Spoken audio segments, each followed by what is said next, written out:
Dark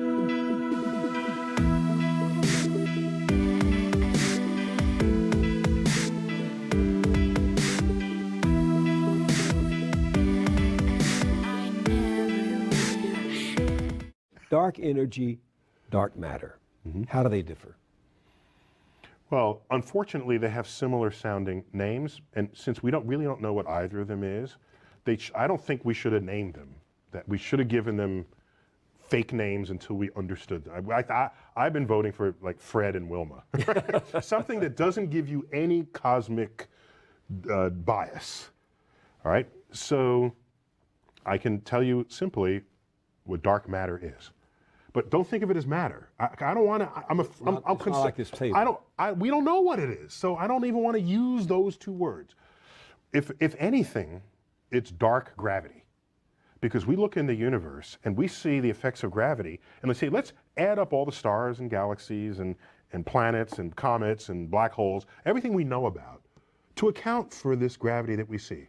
We account for 1/6 of the forces of gravity we see in the universe. There is no known objects accounting for most of the effect of gravity in the universe. Something is making stuff move that is not anything we have ever touched. And that's something you call, for lack of a better term, dark matter. But that even implies it's matter. What it truly is dark gravity. Boom. That's a problem that's been around since the 1930s. It's the longest standing unsolved problem in astrophysics. So now, dark energy. We look out in the universe and we expect to see the universe. Our universe is expanding. We've known this since Hubble, the man, Hubble. There was a man called Hubble before he became a telescope back in the 1920s.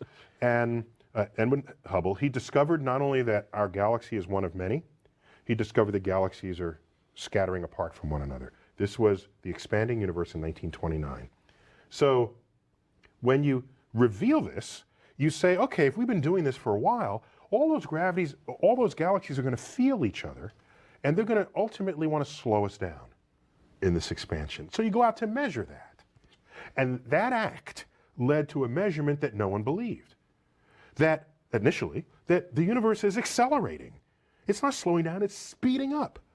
These measurements were made back in the 1980s, back in the 1990s. A Nobel Prize has now been awarded for this discovery, just recently, a couple of years ago. The discovery papers were in 1998.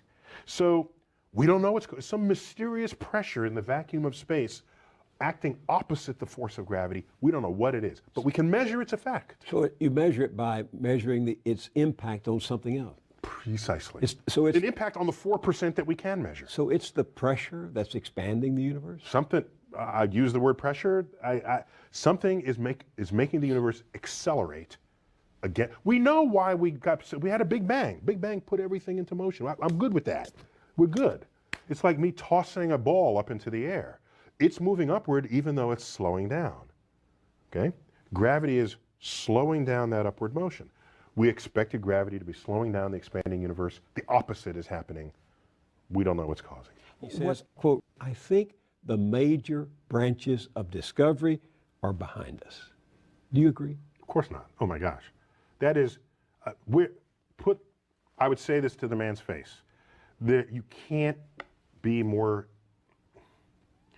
let me be polite. Previous statements such as that made by physicists of the past have proven to be extremely short-sighted. How's that for polite? That'll do. Okay, so there's a physicist, one of these Nobel Prize winning physicists in the 1800s going into the 1900s, the turn of that century. We were at the top of classical physics. Newton's laws were working, electricity was understood. We had the power of knowledge of the laws of nature. And they said, but there are a couple of things, there's still some unknowns, but that's just a matter of getting an extra decimal place in the measurement. But we're done. We're done here. Just a few clouds on the horizon. We're good to go. Don't become a physicist. There's nothing left to discover. Right. And what would happen in the next 20 years? relativity would be discovered, special relativity and general relativity, the expanding universe, quantum physics. All of classical physics would be turned on its ear because of the discoveries in the very 2 or 3 decades to follow the uttering of that statement. So, of course he can't see the future. That's kind of what it means to not be in the future. Half of my library are old books because I like seeing how people thought about their world at their time so that I don't get big-headed about something we just discovered, and I can be humble about where we might go next. Because you can see who got stuff right and most of the people who got stuff wrong. Oh, I hate to sound cliche about this, but my favorite questions are the ones, dare I use the word, yet to be divined. Because there's a discovery yet to take place that will bring that question into the center of the table. I live for those questions. So that means I can't tell you what they are because they derive from something yet to be discovered. From dark matter. For example, if we discover what dark matter is, there's going to be some question about dark matter that'll rise up out of the ground and say, I never even thought to ask that question. In 1920, no one thought to ask, how fast is the universe accelerating? Okay, how fast is the universe expanding? Because no one thought the universe was expanding at all. You can't ask questions about the movement of a universe that you don't even know is in motion. You can't ask questions about other galaxies if you don't even know there are other galaxies. So, on my deathbed, I will relish in all of the questions that came up that I never thought to ask, because it was the discoveries of the future that enabled them. Yeah, and so therein is the value to us, not only of the methods and tools of science, but also of the language of the universe that we call mathematics. Remarkable thing, a point first advanced by Eugene Wigner, that math has an unreasonable utility in the universe since we just invented it out of our heads. You don't discover math under a rock, as you might find a Grubbs. You invent it out of whole cloth. Yet, it empowers us to provide accurate and predictive descriptions and understandings of the universe. And so what comes of this is you learn to abandon your senses. You train yourself to abandon your senses because you recognize how they can fool you into thinking one thing is true that is not. You abandon them, you use your tools that do the measuring to say, okay, that's the reality. Then you make a mathematical model of that you can manipulate logically, because math is all about the logical extension of one point to another, and then you can make new discoveries about the world that, frankly, you'll just have to get used to. No longer do you have the right is not the right word, but no longer do you have the, no longer are you justified saying that idea in science is not true because it doesn't make sense. Absolutely, yeah. So nobody cares about your senses. Yes. Your senses came out, forget the Serengeti, just growing up. As a kid, something's in your hand, you let go of it, it falls. You tip a glass, water spills. You are assembling a rule book for how nature works in the macroscopic world. The microscope takes you smaller than that, the telescope takes you bigger, and other laws of physics manifest themselves in those regimes that you have no life experience reckoning. And so it's math that allows you to take these incremental steps beyond the capacity of your senses and perhaps even the capacity of your mind. Yes, it's the mind that's taking the steps, but your mind was not deducing that by just looking at the world with your senses. It was helped out. It was aided by these tools that, yes, that we invented. In the 1920s, which was a watershed decade in the history of science, in that decade, we discovered that not only our galaxy, the Milky Way, is not the only existence of anything in the universe, that there are other Milky Ways out there. That recently? 1920s. Was it just the optics didn't exist for that? We needed a big enough telescope, and Edwin Hubble wielded all the glass that's necessary to accomplish that back in the 1920s. He's at Hubble before the telescope was a man, and had his own telescope, the biggest of its day, and he made that discovery. That there were these spiral fuzzy things in the night sky. We thought they were just local to us. They're whole other systems of stars.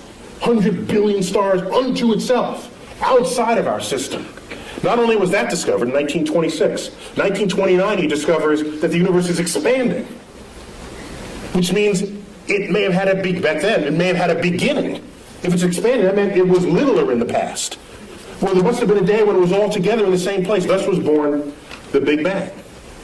Okay, so now, also in that decade, quantum mechanics, quantum physics was discovered. That is the science of the small, the science of electrons, protons, neutrons, particles, nuclei. At the time, you'd say, this is just physicists burning tax money. Because who cares about the atom? I got my horse to feed. I got kids, you got issues in society. Yet it's quantum mechanics that is the entire foundation of our technological revolution. There would be no computers. There would be none of what you take for granted, your iPod, your iPhone, cell phones, the space program, without our understanding of the laws of physics as they operate on that atomic and molecular and nuclear level. And so the chemist has no understanding of the periodic table of elements without quantum mechanics. To them, it's just a list of elements. Quantum mechanics tells you why this column is there, and that's there, why this mates with that, and why that makes a molecule with that. That's quantum mechanics, and it's unheralded. You ask me, is there any discovery that has changed how we live? It is quantum mechanics. And I make this point because I'm ready to... Today you hear people saying, why are we spending money up there when we got problems on Earth? And people don't connect the time delay between the frontier of scientific research and how that's going to transform your life later down the line. All they want is a quarterly report that shows the product that comes out of it. That is so short-sighted that that's the beginning of the end of your culture. So there was a suggestion that there was a companion star to the sun, provisionally called Nemesis, that had this long orbit that would jostle comets in the outer solar system and send them raining down on Earth, creating mass extinctions, accounting for the extinction episodes in the fossil record. But it was an interesting hypothesis that was never supported by data, and so when you're not supported by data, you discard the hypothesis. That's how science works. You don't believe something just because you want to, or think something's true just because it feels good. At some point, you've got to confront the data. The greatest need is to be able to have the foresight necessary to make investments on the frontier of science, even if at the time you make those investments, you cannot figure out how that might make you rich tomorrow. Michael Faraday, in the 1840s, was the first one to pass a wire through a magnetic field. And it made a little meter tick it moved a meter. He hooked up to it. Now this guy, you do this and this happens. That's kind of cool. If you're nerdy, to a nerd, that's a cool thing, right? You do this and this happens. And so what was happening is, it induced a current through the wire. He showed his colleagues. It looked like just kind of a curiosity, a toy. Showed it to Parliament. They say, why, this is what we're funding? We're funding this toy? And this may be apocryphal, but it is said of Faraday, in response to this inquiry, said this, because they asked, well, what value is this to the British Empire and to the king? He said, I don't know what value it is today, but I know one day you're going to tax it. And in fact, that is the foundation of how all electricity is made today. And it would take another 60 years before electricity would come to homes. But who could have known it at the time? Friends in the hood make fun of you? A little bit, because the hood that I was in was not sort of the stereotyped hood that people imagined. My earliest memories are the East Bronx and the housing projects there, the Castle Hill middle-income housing projects. But then my father's income went above that level, and they kick you out when that happens. And so we moved to Riverdale. Oh. That's what I'm saying. Riverdale. That's uptown Bronx. Yeah, that's uptown. So in the Bronx, there wasn't so much of the force of the hood that you might think. But nonetheless, there were pressures for me to be athletic, and no one really cared about what I was doing. But I cared about what I was doing.